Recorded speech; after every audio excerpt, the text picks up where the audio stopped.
Good evening, my friends.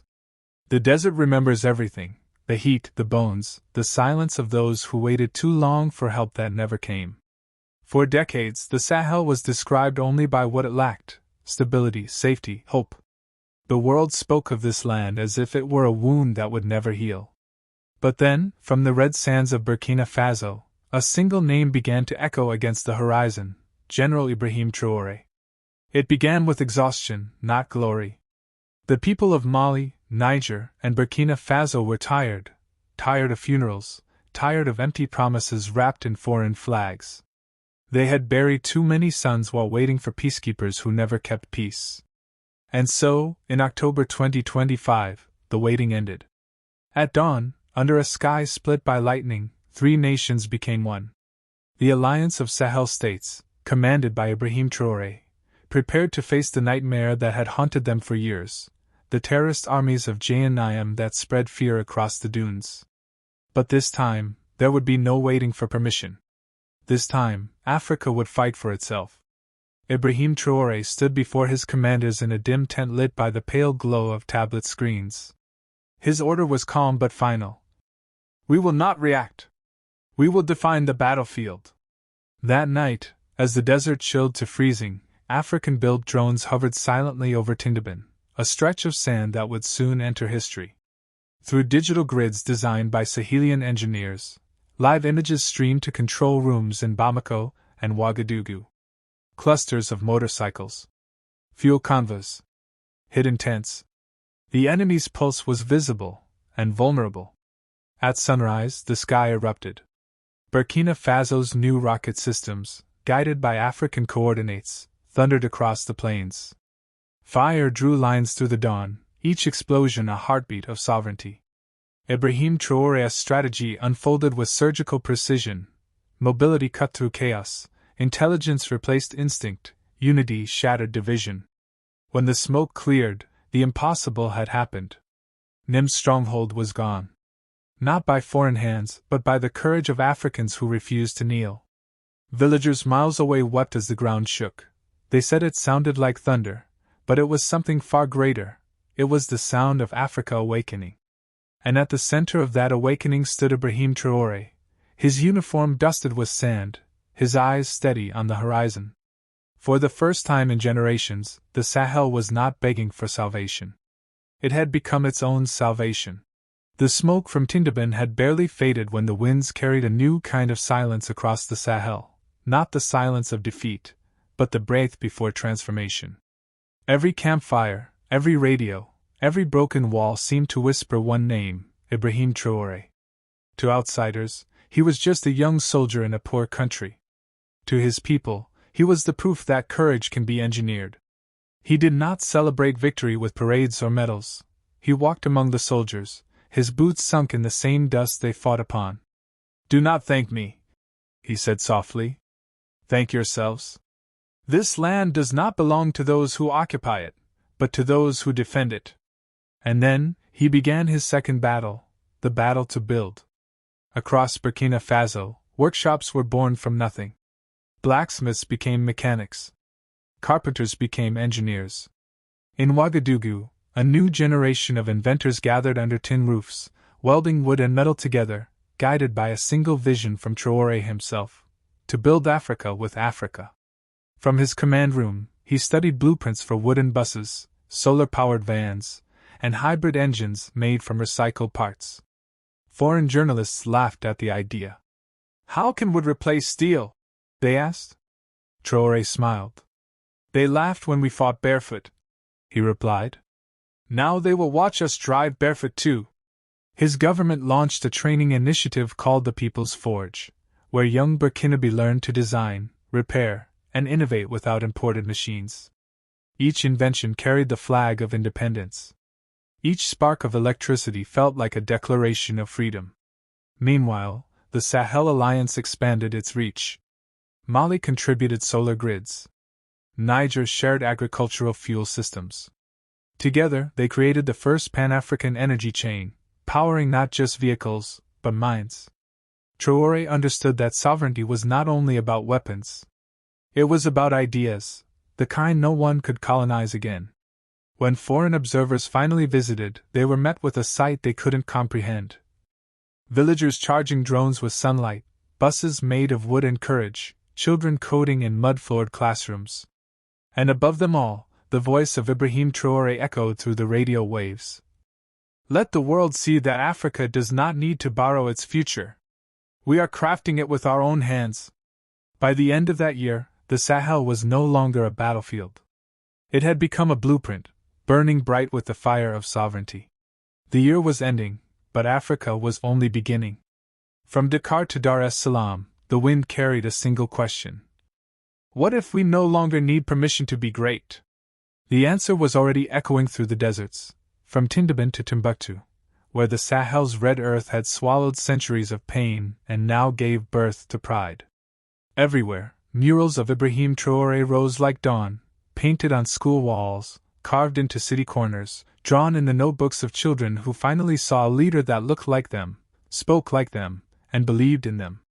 He had not promised them paradise. He promised something greater, ownership. In the capital, under a moonlit sky, Traoré stood before the first graduating class of the Sahel Defense and Development Academy, a school built not to produce soldiers, but thinkers, strategists, and builders. He spoke without a script. His words were not for applause. They were for memory. Our grandparents fought for flags. Our parents fought for survival. But you will fight for the future. Africa's second independence has no colonizer to blame, only ourselves to overcome. The young cadets stood still, some with tears in their eyes, as they realized what they represented, a generation not raised to obey, but to create. Beyond Burkina Faso's borders, a quiet revolution spread. In Ghana, farmers began using Sahelian-designed solar plows. In Senegal, universities adopted the Tindouf doctrine as a case study in African leadership. In Kenya, young women engineers founded collectives inspired by Traoré's People's Forge. Across Africa, the same three words appeared on walls, screens, and hearts: intelligence, mobility, unity. The three principles of Ibrahim Traoré had become more than military tactics. They were now a civilization code. But as light spreads, so does shadow. Foreign media began to shift their tone, from curiosity to caution. Headlines whispered of rising militarism, of anti-Western sentiment, of authoritarian unity. Yet on the ground, the truth was different. Markets were opening again. Refugees were returning home. And for the first time in generations, African soldiers patrolled African borders, not as puppets, but as protectors. Traoré knew what the headlines feared most. It wasn't his weapons. It was his idea that Africa could live without masters. They fear not our guns, he told his council. They fear our example. And they were right to fear. Because across the continent, something unstoppable had begun, a rhythm older than empire, stronger than borders. The rhythm of awakening. The rhythm of Africa remembering itself. The world had seen victories before, but this one, the victory of the Sahel, was unlike any other. It wasn't written in the language of empire or broadcast by foreign journalists in bulletproof vests. It was written in dust, sweat, and the unbreakable will of Africans who refused to kneel. At the heart of it all stood one man, General Ibrahim Traoré. Not in a palace, not behind marble walls, but in the open air of Ouagadougou, among the people whose courage had carried him to this moment. His uniform was plain, his hands rough, his eyes steady. He didn't look like a conqueror. He looked like a man who understood the weight of freedom. The guns had gone silent, but Ibrahim Traoré knew the war was not over. The next battle would not be fought with bullets or bombs. It would be fought with fear, lies, and hunger. Across distant capitals, powerful men met behind closed doors. Sanctions were signed, aid frozen, partnerships quietly reconsidered. On television, analysts spoke of a worrying rise in African nationalism. But in the Sahel, people called it by another name, dignity. In a quiet meeting, Traoré told his ministers, "They will not attack us with armies anymore. They will attack our confidence. We must protect that first." And so he transformed his soldiers into builders. Rifles became hammers. Trenches became foundations. The same hands that had fought were now healing the land they defended. In Tindoban, the very soil that once shook under rockets now bloomed with green. Solar panels shimmered on the sand. Convoys carried books, not bullets. Children laughed in classrooms made from the ruins of war. Each blackboard bore 3 words: intelligence, mobility, unity. The doctrine of Ibrahim Traoré had outgrown the battlefield. It had become a way of life.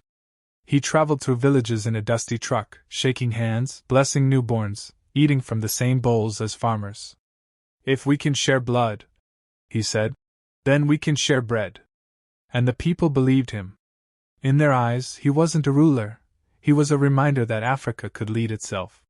Beyond the Sahel, the echo of his revolution spread. From Lagos to Luanda, students studied the Tindoban model.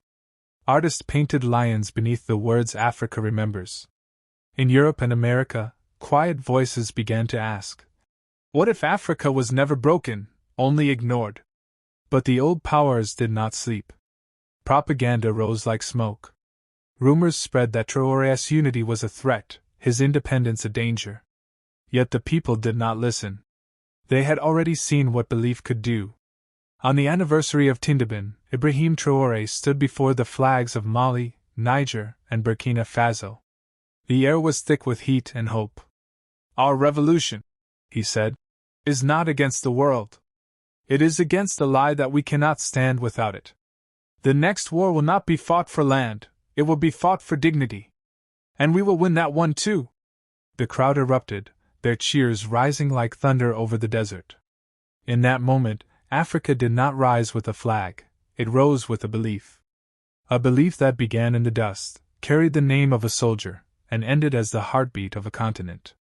The storm had passed. The dawn had come. And in its first light stood Ibrahim Traoré, the man who taught Africa to remember its strength.